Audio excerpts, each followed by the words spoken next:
मित्रों, जैसे आप लोगों का हिंदी शुद्ध है उतना मेरा हिंदी शुद्ध नहीं है। मैं दक्षिण भारत से आता हूँ, तो ग्रामर में इधर उधर होता है तो आप ही उधर एडजस्ट करके ठीक करा दो।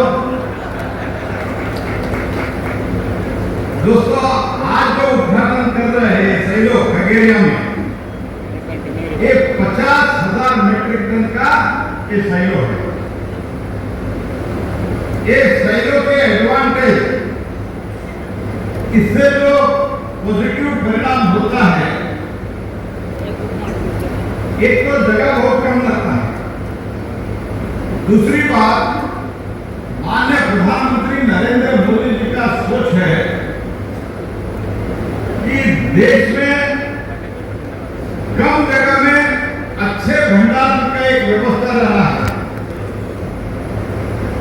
और उसमें स्टोरेज लॉस को अंग्रेजी में बोलते हैं, मीन्स रख रखाव में जो व्यवस्था ठीक है तो वो 3 वर्ष के बाद 4 वर्ष के बाद भी वो सड़ नहीं जाएगा, खराब नहीं होगा। तो ऐसे व्यवस्था करने का इच्छा हमारा प्रधानमंत्री जी का है। तो इसीलिए एफसीआई को और हम लोगों को माननीय प्रधानमंत्री जी ने निर्देश दिया है ज्यादा से ज्यादा ऐसे फुल्ली मैकेनाइज्ड ये सैलो है, इसमें पूरा स्टील से होता है, पूरा ऑटोमेटिक मैकेनिकल सिस्टम से होता है, उसमें मानव का कोई इसमें इंटरफेरेंस नहीं रहता है। कोई भी जाके इसमें अच्छे अनाज निकाल के बुरा अनाज उसमें डाले, चोरी चपाटी हो जाए, ऐसे कुछ होने का संभावना नहीं है। पूरा जो सीसीटीवी कैमरा भी रहता है और उसके साथ ही साथ जो भी इधर अनाज आता है, इधर से बाहर जाता है, ये पूरा मैकेनिकल तरीके से होता है। इसके कारण आज इस 10 साल में हमारा स्टोरेज और जो ट्रांजिट यातायात में जो लॉस होता है वो भी बहुत कम होता है। आज के दिन में सिर्फ 0.2% लॉस आज के दिन में है। तो इसलिए ये मैकेनाइज करना, टेक्नोलॉजी उपयोग करना, ये सब एक खगेरिया में 50,000 मेट्रिक टन का आज उद्घाटन किया है। तो इसके लिए नीतीश कुमार जी के नेतृत्व में हमारे दोनों उप मुख्यमंत्री और सम्राट जी और हमारे इधर के मंत्री और सभी एमपी एमएलए का कोऑपरेशन से समयबद्ध तरीके से इस प्रोजेक्ट का पूरा हुआ है। उन लोगों का भी मैं सहाय का स्मरण करता हूं और इसी के साथ मैं ये भी स्मरण करना चाहता हूं, रामविलास पासवान जी मेरे से बहुत सीनियर थे, लेकिन मेरे बहुत प्रिय सीनियर मित्र थे, मुझे बहुत प्यार देते थे रामविलास पासवान जी। तो मेरा मित्रता ऐसा था, मैं एक उदाहरण बोलता हूँ।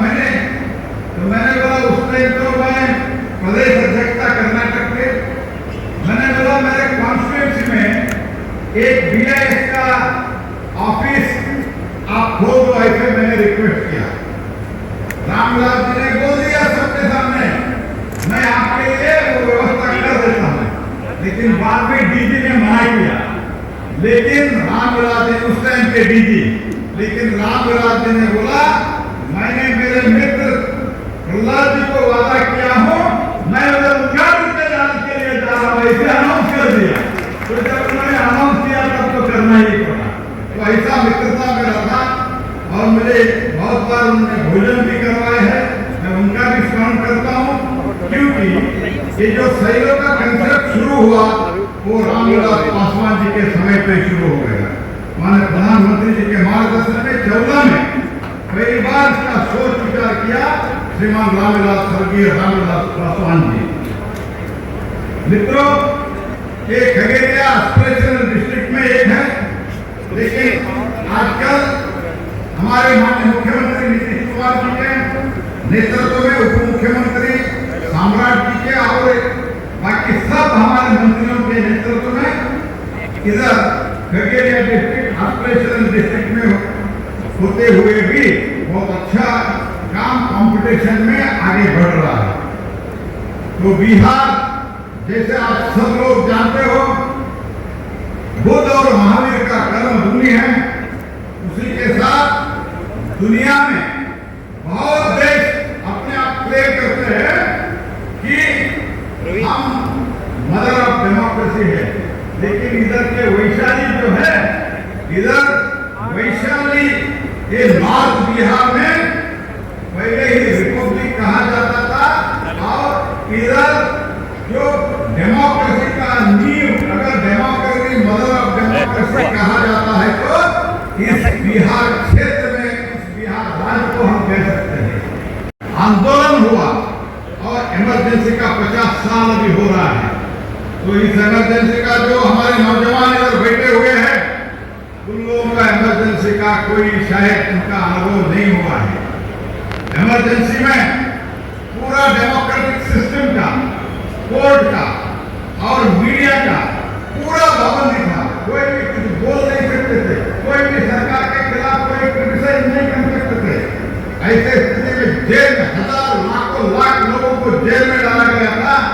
बाद में यही बिहार से आंदोलन शुरू हुआ, जो एक सर्वाधिकारी के नेतृत्व उस टाइम के प्रधानमंत्री श्रीमती इंदिरा गांधी को इस देश में जो इमरजेंसी लगा के एक डिक्टेटरशिप के एक व्यवस्था चल पड़ी थी, उसको अगर खत्म किया तो उसमें भी बिहार का बहुत बड़ा योगदान है। मैं इसके लिए भी आपको अभिनंदन करता हूं। तो मित्रों, 21% जो एक्सट्रीम पॉवर्टी था वो घट के 5% गरीबी हो गया है। आज वो भी मिटाने का संकल्प माननीय प्रधानमंत्री नरेंद्र मोदी जी ने किया है। और ये जो हम 26 करोड़ लोगों का, 26 करोड़ लोग गरीबी से जो बाहर आए हैं, ये तो रिपोर्ट भारत सरकार का नहीं है, ये रिपोर्ट वर्ल्ड बैंक का है। उससे पहले IMF का रिपोर्ट आया था और उसके बाद नीति आयोग का भी रिपोर्ट आया है। तो इसीलिए मैं गर्व के साथ कहता हूं, इसमें माननीय प्रधानमंत्री जी के नेतृत्व में हमारा डिपार्टमेंट का जो हम 80 करोड़ लोगों से, 80 करोड़ से ज्यादा लोगों को जो हम प्रधानमंत्री गरीब कल्याण अन्न योजना में जो हम लाभ पहुंचाते हैं, फ्री अनाज देते हैं, मुफ्त में अनाज देते हैं। देखिए आप, जब मैं 80 करोड़ बोलता हूं, कई लोगों का इसका जो इमेजिनेशन, अंग्रेजी में जो कल्पना, इमेजिनेशन बोलते हैं, हिंदी में कल्पना बोलते हैं, वो कल्पना भी नहीं कर सकता है। पूरा यूरोपियन यूनियन करके एक यूनियन है, कई देश है, उसमें 27 देश है। वो देशों के सब मिला के आबादी है 75 करोड़।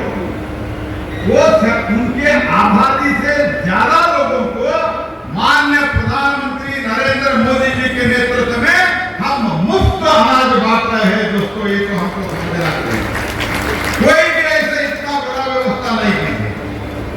और उसके कारण भी, वो भी एक बहुत बड़ा महत्वपूर्ण कारण है देश में जो आज इतनी बड़ी मात्रा में 21 करोड़ से ज्यादा लोग आज गरीब के रेखा से बाहर आया है।